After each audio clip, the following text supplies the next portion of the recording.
Muy buenos días a todos. El señor presidente, con su habitual prolijidad y enjundia, ha sido exhaustivo el enunciado del saludo a todos los aquí presentes. Por lo tanto, por aquel sabio y viejo principio de non bis in idem, yo no voy a saludar a cada uno de ustedes, sino que a todos les diré con el mayor respeto, señoras, señores. Asumiendo que mi tiempo es limitado y que el tema a mi cargo es extenso e incluye asuntos de alta sensibilidad, como el Estado de Derecho, la justicia, el papel de la Revolución Francesa.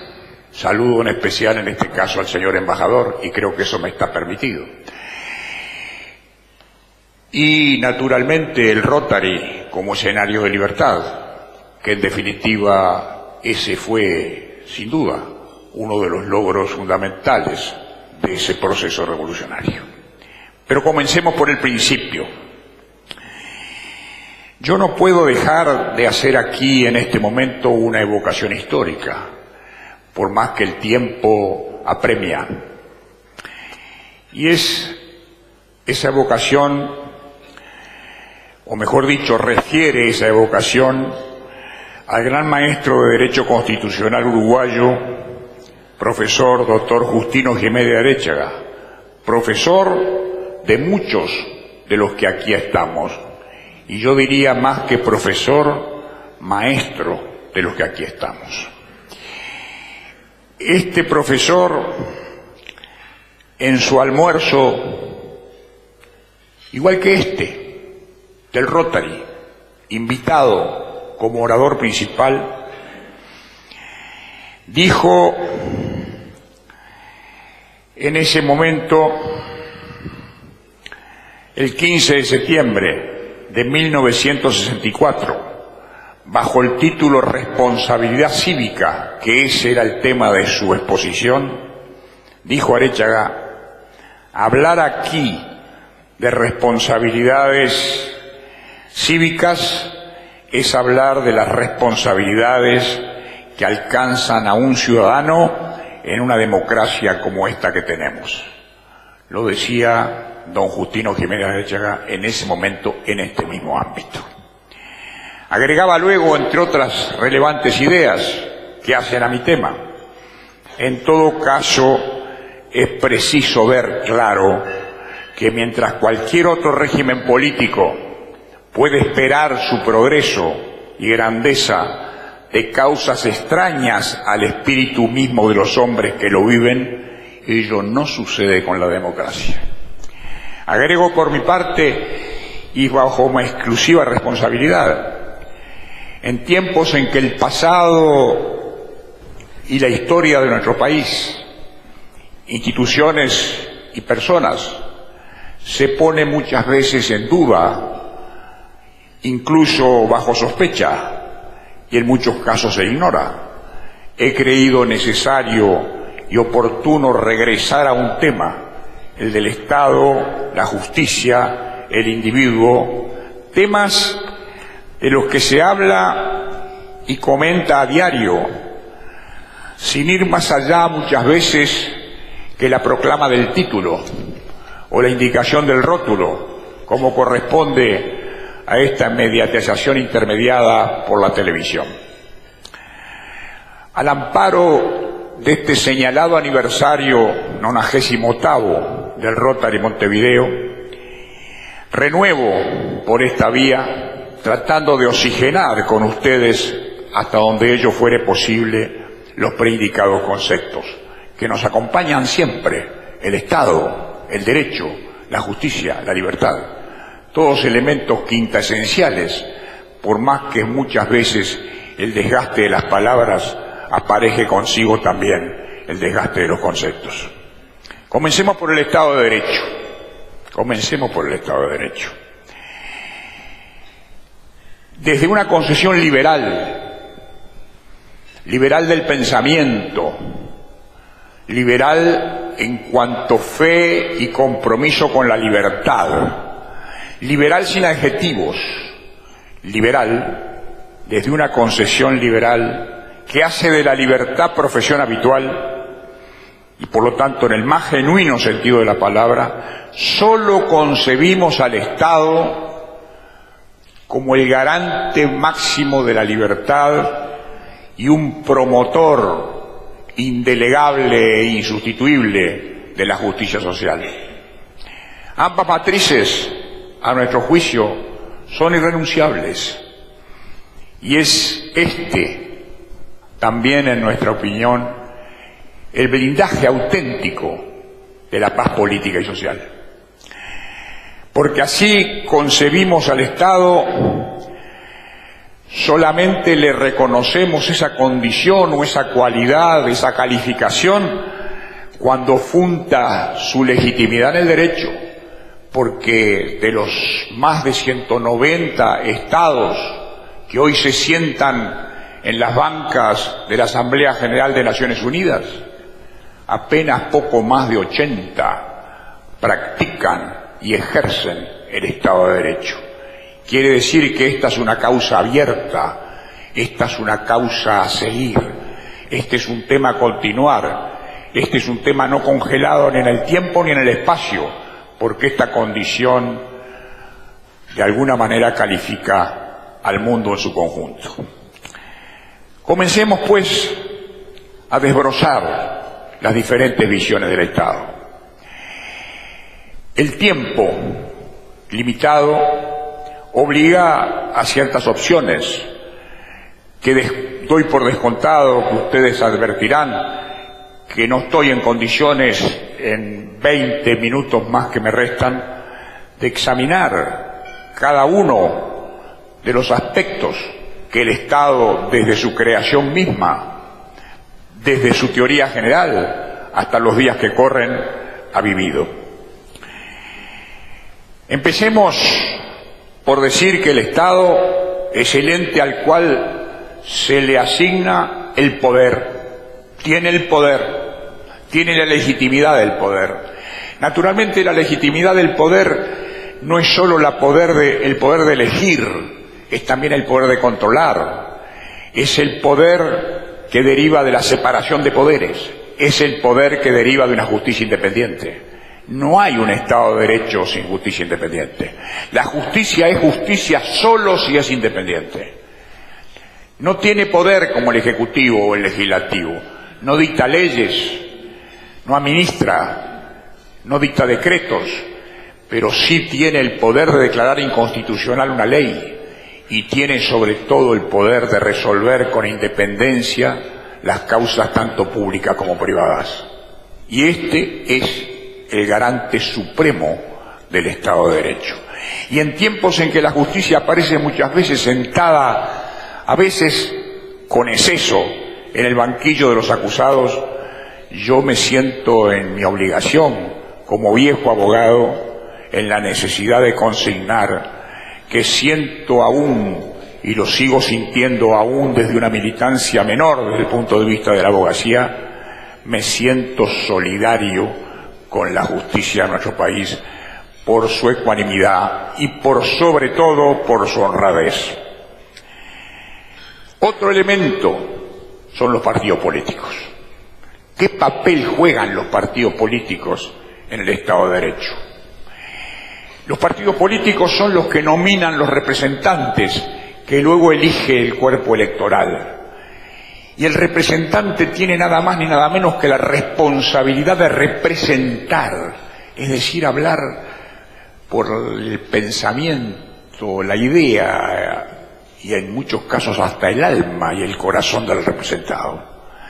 Entonces el representante le tiene que sumar al representado, no le tiene que restar, tiene que ser de alguna manera más que el representado, más no por su calidad personal, más por el ejercicio de la responsabilidad de su función, que es la que en definitiva se le discierne en una democracia a través del voto.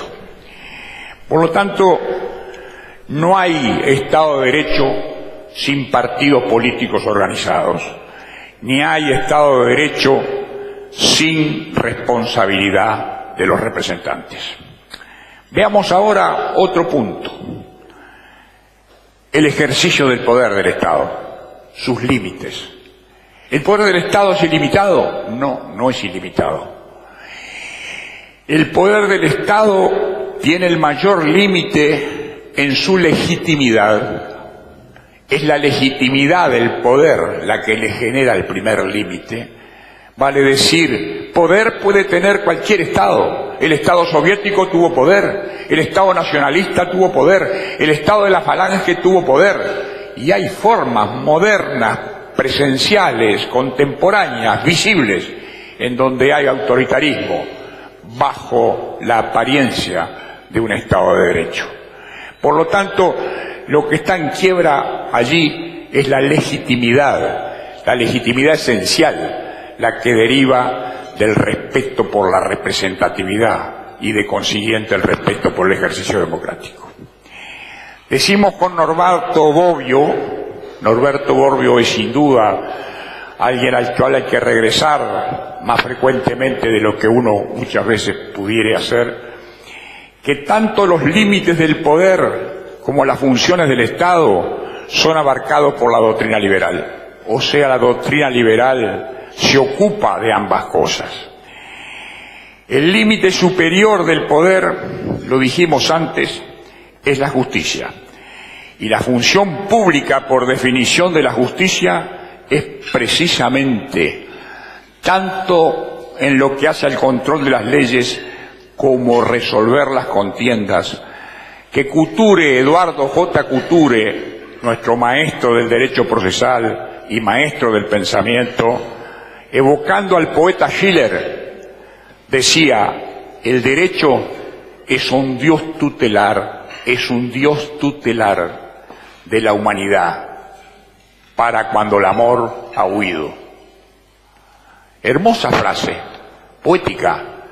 Cuando el amor huye en una sociedad conyugal, cuando el amor huye en una sociedad comercial, cuando el amor huye en un consorcio, cuando desaparece el animus societatis, son todas formas, en definitivas, algunas sublimadas, otras quizá más mercantilizadas, del amor o del afectio.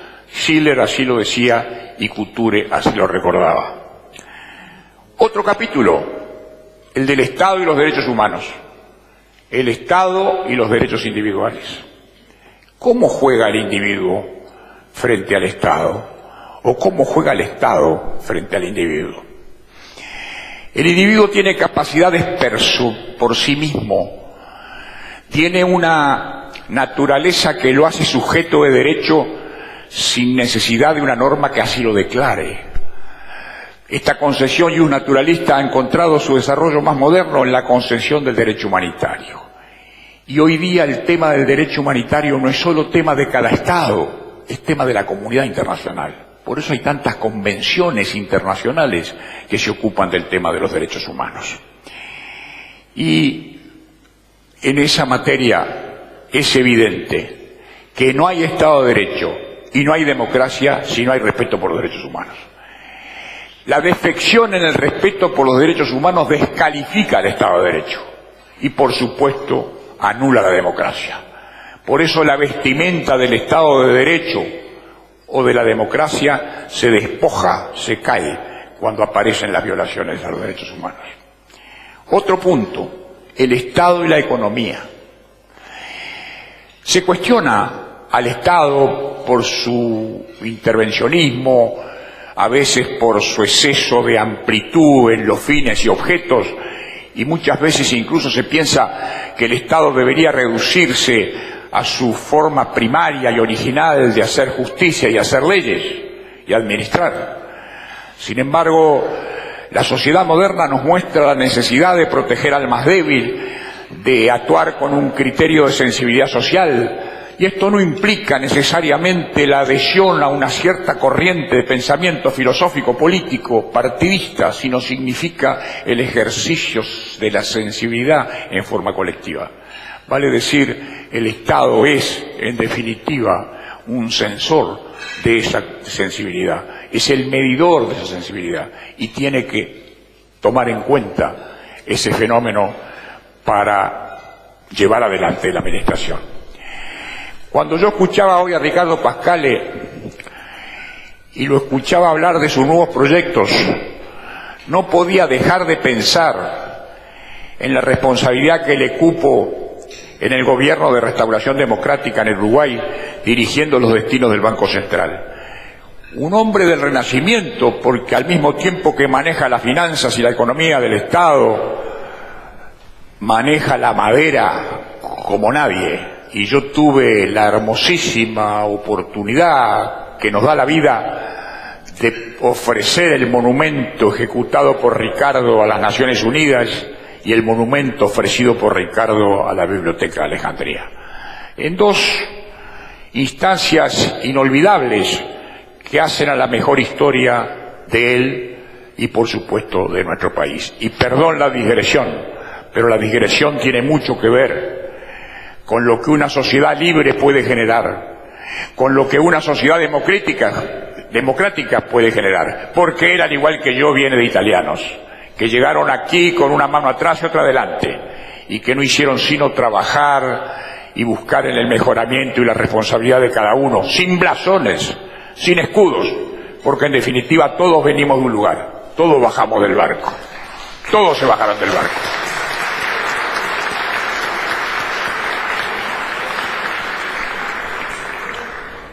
El Estado y la globalización, el Estado en tiempos de globalización. Se dice, hoy el mundo está globalizado. Los estados de la paz de Westfalia del siglo XVIII, mediados del siglo XVIII, ya no existen. Lo que existe es una sociedad tecnificada, globalizada, instantánea, en que la técnica reemplaza muchas veces el consentimiento y donde los medios materiales sustituyen el diálogo personal. Así es, efectivamente. Pero no por ello desaparece el Estado, porque el Estado es el que dentro de cada territorio, de cada esfera grande o pequeña, tiene la responsabilidad de conducir de alguna manera esa relación con el mundo externo. Lo puede hacer de distintos modos. Lo puede hacer, por ejemplo, desde la integración. La integración es un modo de respuesta a la globalización. ¿Por qué nos integramos? ¿Por qué formamos subregiones? ¿Por qué formamos este Mercosur que tantos problemas hoy presenta? ¿Por qué Europa formó la Unión Europea? Por eso, obviamente, el Brexit ha sido un fenómeno, de alguna manera, yo diría, llamado a tener repercusiones que aún no estamos en condiciones de medir. Parecería entonces que la integración está en crisis. ¿Quiere decir que la globalización se va a imponer a la integración? Y que la integración entonces va en vía de debilitarse. Si este fuera el recorrido, no arrastrará con ello al Estado.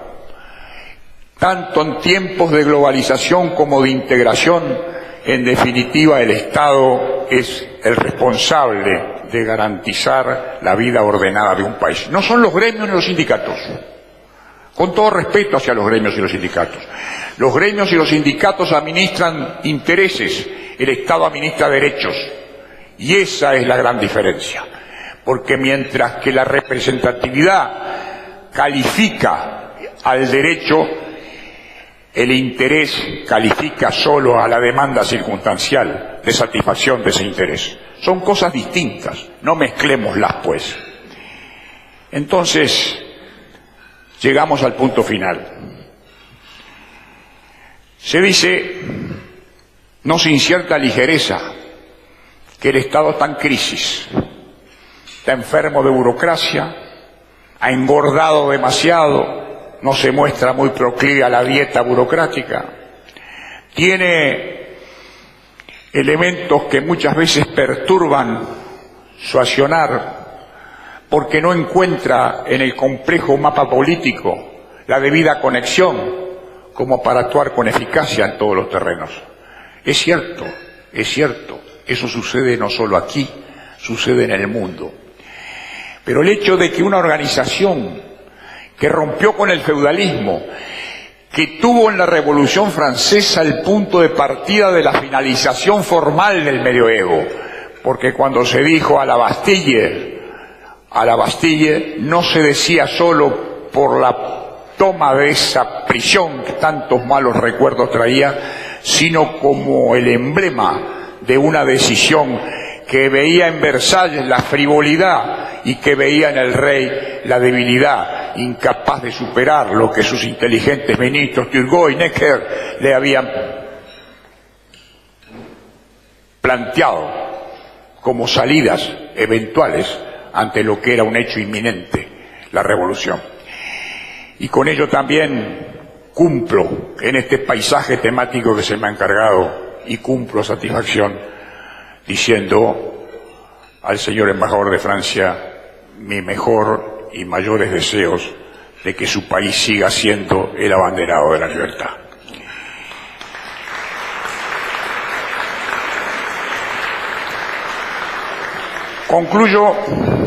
Concluyo aquí, porque así lo ordena el reloj, diciéndoles que tengo solo palabras de agradecimiento para esta institución, respecto de la cual muchas veces siento un cierto déficit personal de mi parte, por no poderle otorgar el tiempo y todas las expresiones de acompañamiento que desearía. Pero he aquí que quienes hemos asumido la vida académica, no solo como profesión, sino como vocación más íntima, dedicamos a ella, el mayor tiempo de la vida que nos quede. Por lo tanto, en oportunidades como esta, siento una doble satisfacción. La honrosa tarea de haber sido invitado para decir estas palabras y el pago de una deuda conmigo mismo, que son aquellas de cancelación muy compleja. Muchas gracias.